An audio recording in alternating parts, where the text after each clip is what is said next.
கிருஷ்ணகிரி மாவட்டம் போச்சம்பள்ளி சுற்றுவட்டார பகுதிகளில் கடும் பனிப்பொழிவு நிலவியது.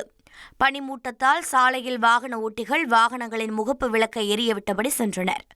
மேலும் பனிப்பொழிவு காரணமாக வாகன ஓட்டிகள் மற்றும் வேலைக்கு செல்பவர்கள் சிரமத்திற்கு ஆளாகினர்.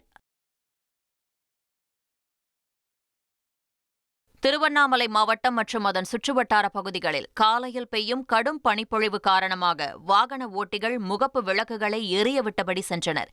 கடந்த சில வாரங்களாகவே அதிக பனிப்பொழிவு காரணமாக குளிர் நிலவுவதால் பொதுமக்கள் கடும் அவதிக்குள்ளாகியுள்ளனர். சிவகங்கை மாவட்டம் செம்பனூர் ஆரம்ப சுகாதார நிலையத்தில் உள்ள மருத்துவர்கள் தங்கும் அறையில் மது பாட்டில்கள், நொறுக்கு தீனிகள் இருந்த வீடியோ வைரலான நிலையில் அரசு மருத்துவர்கள் உட்பட 5 பேர் பணியிடை நீக்கம் செய்யப்பட்டுள்ளனர். கடந்த 31ஆம் தேதி இரவு நடந்த இச்சம்பவம் குறித்து விசாரணை நடத்தப்பட்டு மருத்துவர்கள் சசிகாந்த், கௌஷிக், நவீன்குமார், மணிரத்தினம் மற்றும் மருந்தாளுநர் கமலக்கண்ணன் பணியிடை நீக்கம் செய்யப்பட்டுள்ளனர். மேலும் இருவருக்கு விளக்கம் கேட்டு நோட்டீஸ் அனுப்பப்பட்டுள்ளது.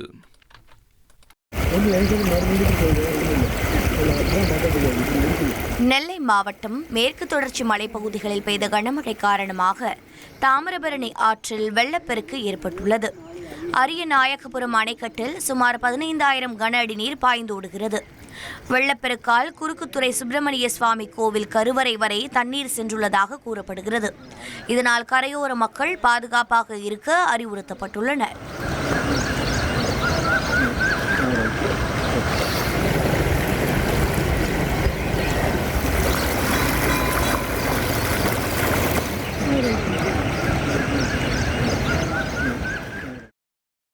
திருச்சியில் பெண் மருத்துவர் ஒருவர் தனது நோயாளி தாயாரை காப்பாற்ற சாலையில் கண்ணீருடன் ஓடி வாகன நெரிசலை சரிசெய்த புகைப்படங்கள் சமூக வலைதளங்களில் பகிரப்பட்டுள்ளன.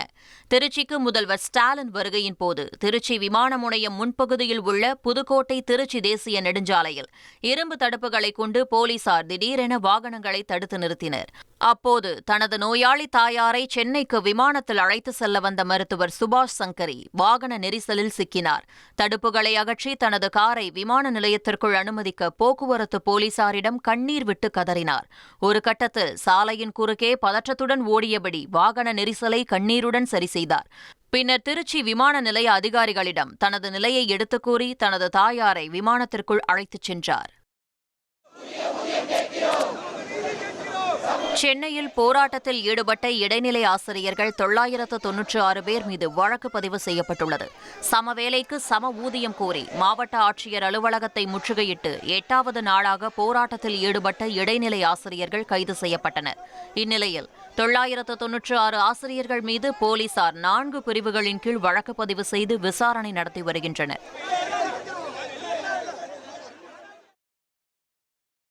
சென்னையில் இருதய அறுவை சிகிச்சை செய்த நபர் உயிரிழந்த விவகாரத்தில் சம்பந்தப்பட்ட மருத்துவரின் மீது வழக்கு பதிவு செய்யப்பட்டுள்ளது. வியாசர்பாடி சர்மா நகரைச் சேர்ந்த லலிதாம்பிகையின் கணவர் செந்திலுக்கு கடந்த 2021ஆம் ஆண்டு ஏப்ரல் 13ஆம் தேதி மருத்துவர் தினேஷ் சண்முகசுந்தரம் இருதய அறுவை சிகிச்சை செய்துள்ளார். அதன் பிறகு அவரது உடல்நிலை மோசமடைந்த நிலையில் மருத்துவர் முறையான ஒத்துழைப்பு வழங்கவில்லை என உயிரிழந்தவரின் மனைவி வழக்கு தொடர்ந்தார். சைதாப்பேட்டை நீதிமன்ற உத்தரவின்படி போலீசார் மருத்துவர் தினேஷ் மீது வழக்கு பதிவு செய்துள்ளனர்.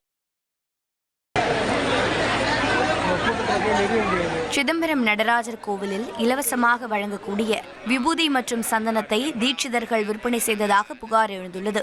சிதம்பரம் நடராஜர் கோவில் ஆருத்ரா தரிசன விழா தேரோட்டம் முடிந்து அதிகாலை நடராஜர் சிவகாம சுந்தரி தாயாருக்கு மகா அபிஷேகம் நடைபெற்றது. இந்த அபிஷேகத்தில் பயன்படுத்தப்பட்ட விபூதி மற்றும் சந்தனத்தை கோவில் தீட்சிதர்கள் 50 முதல் 100 ரூபாய் வரை விற்பனை செய்வது அதிர்ச்சியை ஏற்படுத்தியுள்ளது.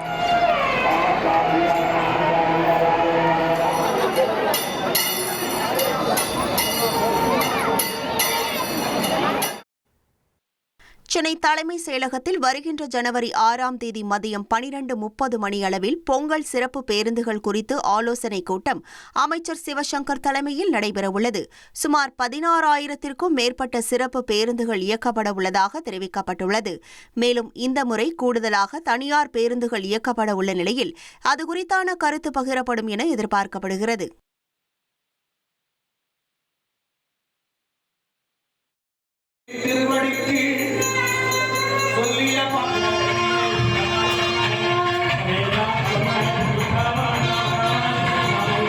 திருப்பூர் மாவட்டம் அவிநாசி லிங்கேசுவரர் கோவிலில் ஆருத்ர தரிசன விழாவை முன்னிட்டு நடராஜ பெருமானுக்கும் சிவகாமி அம்மையாருக்கும் 32 திரவியங்களால் அபிஷேகம் செய்யப்பட்டது. ஓதுவார் மூர்த்திகள் தேவார பாடல்கள் பாட நடைபெற்ற இந்த சிறப்பு பூஜையில் ஏராளமான பக்தர்கள் கலந்து கொண்டு தரிசனம் செய்தனர்.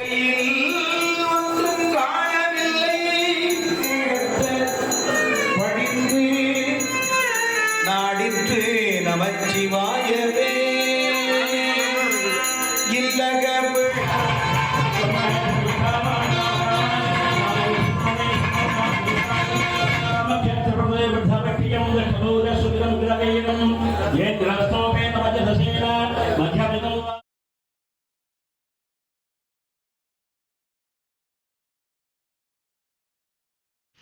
திருப்பத்தூர் மாவட்டம் மடவாளத்தில் உள்ள ஸ்ரீ ரங்கநாதர் ஈஸ்வரர் கோவிலில் ஆருத்ரா தரிசனத்தை முன்னிட்டு நடராஜ பெருமானுக்கு சிறப்பு பூஜைகள் விமர்சையாக நடைபெற்றது.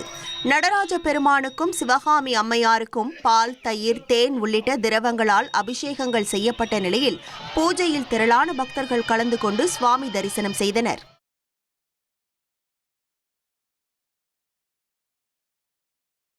சென்னை மாநகராட்சி ஆணையர் வீட்டை முற்றுகையிட்ட 450 தூய்மை பணியாளர்கள் மீது வழக்கு பதிவு செய்யப்பட்டுள்ளது. கீழ்ப்பாக்கம் பகுதியில் உள்ள சென்னை மாநகராட்சி ஆணையர் குமரகுருபரன் வீட்டை முற்றுகையிட்டு போராட்டத்தில் ஈடுபட்ட தூய்மை பணியாளர்கள் கைது செய்யப்பட்டனர். இந்த நிலையில் டிபி சத்திரம் போலீசார் 450 தூய்மை பணியாளர்கள் மீது 3 பிரிவுகளின் கீழ் வழக்கு பதிவு செய்துள்ளனர்.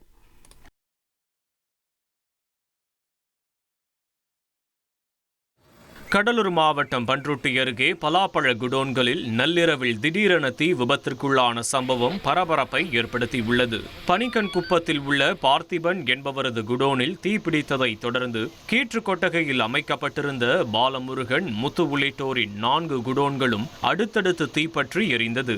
இதில் 2 டன் பலாப்பழங்கள் சேதமடைந்த நிலையில் போலீசார் விசாரணை நடத்தி வருகின்றனர்.